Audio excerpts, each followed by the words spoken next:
Imagine logging into your retirement account, doing, well, exactly what your financial advisor told you to do, and accidentally triggering a retroactive compounding tax penalty from the IRS. Yeah, it's honestly one of the most frustrating hidden tripwires in the whole American retirement system. Right, because you didn't make a reckless stock trade. You didn't, hide money in an offshore account somewhere. All you did was apply for your Social Security benefits while contributing to a health savings account. Exactly. You have these two completely different government agencies operating on completely different timelines. And, well, the taxpayer is the one who ends up footing the bill when those timelines collide. And that is exactly what we are tearing into for today's deep dive. We've been looking through a stack of sources, specifically focusing on this incredibly detailed breakdown called the Medicare Part, a HSA TRAP strategic filing guide. It's such a vital resource because, I mean, nobody taps you on the shoulder to warn you about this stuff. No, they don't. So our mission today is to equip you with the exact mechanics of this trap. If you are in your 60s, you're currently on a high-deductible health plan, and you're planning to delay your Social Security benefits maybe to maximize those monthly checks by waiting until 70-year, you are the prime target for this. Right. You are doing what everyone considers responsible financial planning. You know, Yeah. you're delaying Social Security to build a larger safety net and funding an HSA to cover medical costs. But you're doing it in an environment where the rules secretly contradict each other. We are going to explain why filing for Social Security is the trigger, and most importantly, the exact timeline you need to follow to safely stop your HSA contributions. Because the reality of this trap catches so many smart people off guard. It really does. Let's start with those clashing rules because I was reading through the source material and I actually got a little angry. I want to understand the underlying logic here. Oh, the logic is fascinating in a bureaucratic kind of way. Let's look at the IRS side first. IRS publication 969. The rule is pretty clear. It says you cannot legally contribute to a health savings account if you have Medicare coverage. Which, I mean, why does the IRS care if a senior citizen is trying to save money for health care? Well, it really comes down to how the IRS views tax shelters. An HSA is arguably the most powerful tax-advantaged account in existence. Right, it's like the holy grail of accounts, triple tax advantaged. Exactly. The money goes in tax-free, it grows tax-free, and it comes out tax-free if you use it for medical expenses. But the IRS only allows that extreme tax shelter because you are taking on a significant financial risk. By being on the high-deductible health plan. Right. You are agreeing to pay thousands of dollars out of pocket before your insurance kicks in. So the HSA is meant to help you shoulder that specific burden. Okay, that makes sense. But Medicare mitigates that risk. So the IRS's logic is if you have the safety net of Medicare, you just no longer qualify for the extreme tax shelter of the HSA. The door for new contributions slams shut. Okay, I can actually follow the logic there. If the government is giving me Medicare, they aren't going to let me keep double dipping on the tax breaks. Yeah, you can still spend the money you already saved tax-free, but no new money goes in. That makes total sense. But the problem isn't that rule. The problem is how that rule collides with the Social Security Administration. Right. This is where the structural failure happens. When you file for your Social Security retirement benefits, the system automatically enrolls you in Medicare Part A. Wait, automatically, what if I just don't want it? If I know the IRS is going to penalize my HSA, why can't I just check a box on my Social Security application that says, thanks for the monthly check, but I'll pass on Medicare Part A for now? You can't. That checkbox simply does not exist. Are you serious? Totally serious. Yeah? Legally and administratively, Social Security income and Medicare Part A, which is the premium-free hospital insurance, are permanently tethered together. You literally cannot receive Social Security income without being forced into Medicare Part A. That is wild to me. People naturally compartmentalize their finances, you know? I think of Social Security as my income stream for retirement, and I think of Medicare as my health insurance. They feel like two completely different domains. Absolutely, and the government knows that. Yeah. But their systems just don't care about our mental compartmentalization. Filing for one is filing for the other. Which brings us to a massive misconception that trips up even really savvy planners. Let me guess. People assume the trigger for all of this is turning 65. Yes, exactly. Yeah. Because 65 is the magic Medicare age. So the assumption is always, oh, I turned 65, my HSA contributions have to stop. That's not true. No, it's not. If you are still working and you have qualifying employer health coverage, you can absolutely delay Medicare past 65 and keep maxing out your HSA every single year. The trap is not your 65th birthday. Okay, so what is it? The trap is the physical act of filing for Social Security, That keystroke on the computer or that signature on the paper application, that is what triggers the automated systems. Wow. So the lesson there is that filing for Social Security is the true catalyst. But as we dig into the strategic filing guide, the danger isn't just that these rules clash in real time, right? It's the timeline. The timeline is the real killer here. Because the government doesn't just apply this auto-enrollment moving forward, they apply it backward. Let's talk about the 6-month look-back rule. Right. This is the mechanism that turns a simple misunderstanding into a very tangible tax penalty. Here is how the Social Security Administration operates. When you file for Social Security past your full retirement age, or generally past age 65, the system doesn't just start your Medicare Part A coverage on the day you apply. Okay, so what does it do? It backdates your Part A coverage 6 months from your application date. Okay, I need to ground this in reality because abstract rules are hard to hold on to. Oh. Let's bring in a scenario directly from the sources. Let's talk about Linda. Sure, let's use Linda. So let's say Linda is 63 years old. She has a self-only high-deductible health plan. She's legally using an HSA. And she decides to file for Social Security early. Now, Wait, let me stop you right there. what? What did I miss? At 63, Linda actually isn't in danger of this specific trap Seriously? Why not? because Medicare eligibility doesn't begin until age 65. If Linda files for Social Security at 63, she gets her monthly checks. But she doesn't get Medicare Part A yet because she literally hasn't aged into the system. Oh, so her HSA is completely safe. Exactly. This trap only springs if you are 65 or older.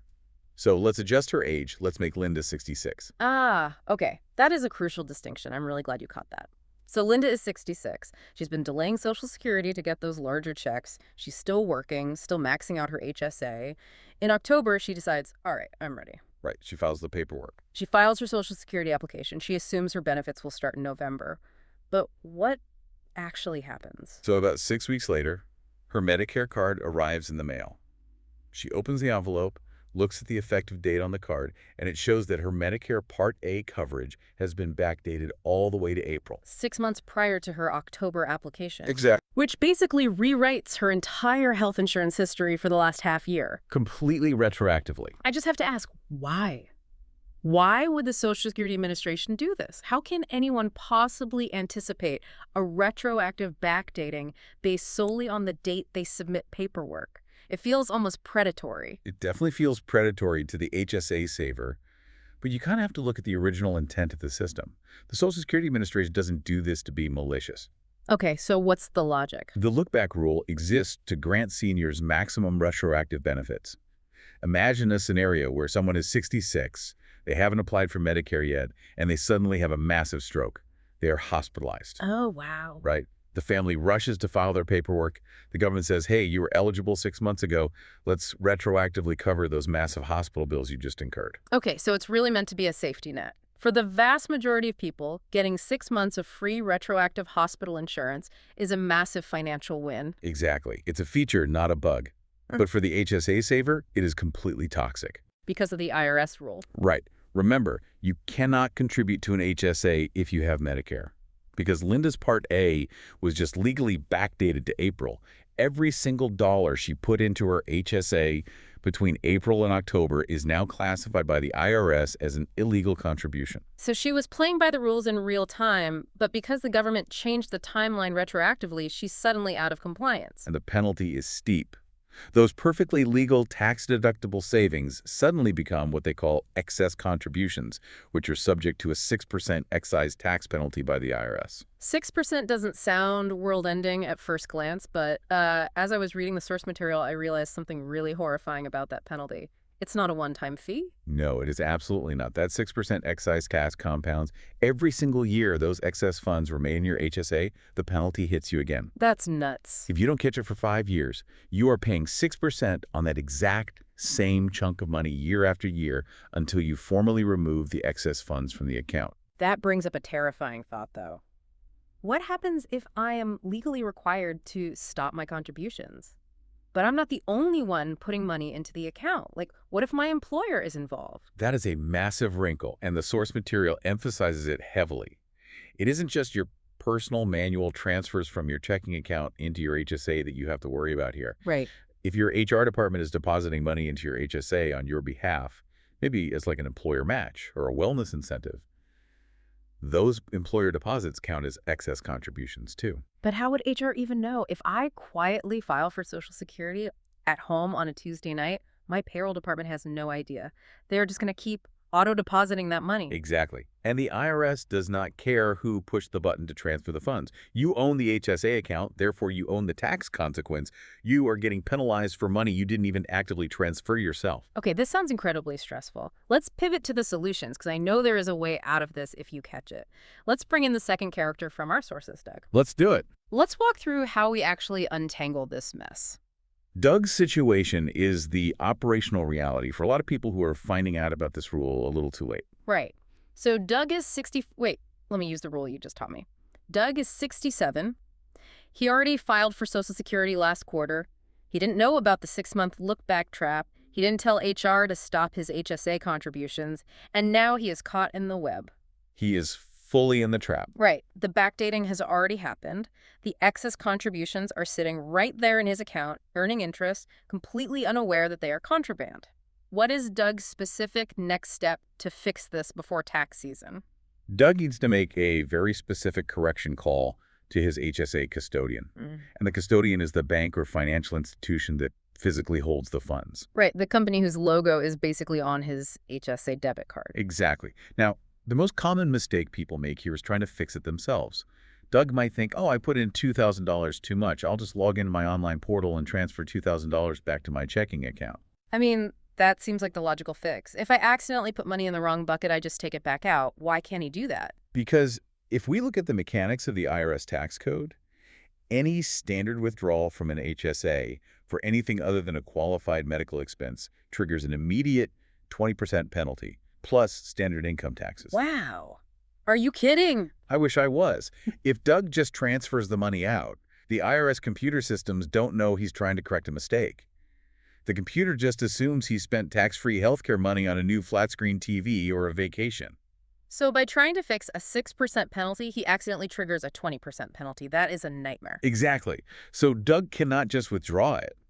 Instead, he must call the custodian and explicitly request a formal return of excess contribution. Return of excess contribution. That is the magic phrase. It is the only phrase that matters. It's kind of like if you accidentally walk out of a grocery store with a candy bar in your pocket that you didn't pay for, you don't go back in and just leave money on a random shelf, and you certainly don't buy it after the fact. Right. You take it to the customer service desk, you explain the mistake, and they void the error properly in the system. The return of excess contribution form is basically the customer service desk for your HSA. That is a brilliant way to visualize it. When you use that specific terminology, the custodian goes into their system and generates the proper tax forms. Specifically, they generate an adjusted 5498 SA and a 1099 SA. Okay, don't lose me with the tax forms. What do those actually do? Think of the 1099 SA as the bank tapping the IRS on the shoulder and saying, hey, you know that money we said Doug contributed? We made a mistake. We're taking it back. Pretend it never happened. So it erases the footprint. Exactly. The custodian calculates the exact amount of the overcontribution plus any interest those specific dollars earned while they were sitting in the account, and they return it to Doug cleanly. No 20% penalty. Okay, so it's a surgical extraction of just the bad money and the bad interest. That is a huge relief. But the sources we're looking at today put a massive asterisk next to this fix. They do. They highly recommend getting a tax professional involved here. Why? If the bank handles the forms, isn't Doug in the clear? Because a tax professional ensures that the paperwork generated by the custodian aligns perfectly with how you file your 1040 tax return.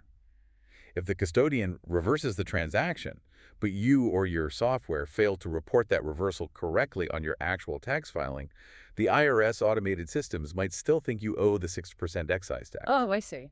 The forms have to match perfectly. It requires real precision. You know, it is scary, but it is entirely solvable if you know the mechanics. Yeah. The IRS actually gives you a window to correct the mistake. You Yeah. generally have until the tax filing deadline of the year for which the contribution was made. Right, usually April 15th of the following year plus any extensions. Yeah, to execute that return of excess contribution, if you do it within that window, it's as if the mistake never happened. Which brings us back to the ultimate strategy for anyone listening to this deep dive. How to avoid having to make that stressful fix in the very first place. Exactly. So let's provide a final, clear distillation of the facts. If I am in my late 60s still working and I want to max out my HSA, what is the sequence to avoid this trap entirely? The golden rule is counting backward. If you want to delay your Social Security benefits and max out your HSA, you can absolutely do that. But the moment you decide, hey, I'm going to file my application next month, you must stop. Stop everything. Yes. To avoid the look-back trap entirely, you must halt all HSA contributions, both your personal transfers and your employer's payroll deposits, at least 6 full months before you submit your Social Security application. 6 months before the application is physically submitted. Correct. Not 6 months before you want the checks to arrive, 6 months before the physical application date. That makes sense. By doing that, you create a clean 6-month buffer. When Social Security inevitably reaches back in time to backdate your Medicare Part A, that retroactive coverage simply fills an empty window where no active HSA savings were happening anyway. The two systems never overlap. No clash, no penalties. Exactly. It requires an unbelievable amount of foresight, but it works. And for you listening right now, I want to offer some reassuring parting words. If you are hearing this and you suddenly realize, oh no, I'm 68, I filed for Social Security 2 months ago, and my HR department just ran payroll with an HSA match, take a breath. Yes, definitely take a breath. It is catchable. As we saw with Doug, you have until your tax deadline to fix it cleanly. Make the call to your custodian, use the magic phrase, return of excess contribution, and consult your tax pro to make sure the paperwork lines up. You are going to be fine. It is entirely manageable once the invisible rules are made visible. Absolutely. But before we wrap up this deep dive, I want to leave you with a lingering, slightly provocative thought based on the legislative history in our sources. Oh, this part is fascinating. We talked about how frustrating it is that these two agencies, the IRS and Social Security, operate in total silos, building systems that crash into each other. What's truly strange is that Congress actually knew about this. The sources point out that there was a near-miss attempt to fix this very loophole a while back through a piece of legislation referenced as OBBBA. Lawmakers actually saw the misalignment.